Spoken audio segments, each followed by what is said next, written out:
Hello, my name is Dr. Joseph Lawrence, and I'd like to give you some information about fibromyalgia that may come to you as somewhat of a revelation. Firstly, fibromyalgia is a neurological problem, not a muscular problem.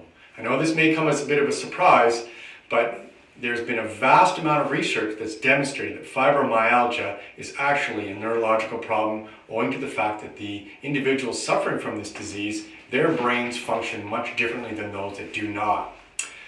It's not common knowledge, and the reason for that is that most of the time when you're diagnosed with this, you're given medication that may be for depression or for muscular pain, and a lot of times it's very difficult to find out what the cause of this diffuse disease is. I want you to know one thing here is that when individuals come to see me for this condition, I mostly focus on treating the individual, not their label. This is important because there could be many different causes for this broad category of what we call fibromyalgia. One of the main reasons as the neurological cause for this is the fact that there's an overaction of what's known as the midbrain. If you look at this chart here, the brainstem is divided into three sections. There's an upper midbrain, and a lower brainstem, and then there's the cortex.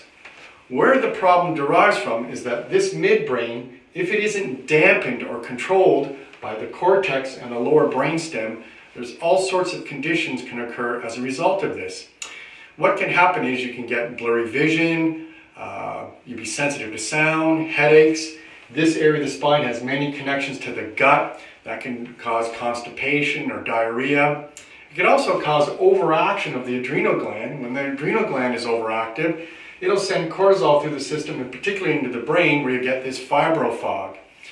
So what's very interesting to understand is that when we diagnose this situation, we use very advanced tools to evaluate whether this upper brainstem is overacting. And there's many ways we can go about treating it, but I don't want to overwhelm you. The information here is important. You need to find somebody that can help you evaluate if this neurologically is the case for your fibro.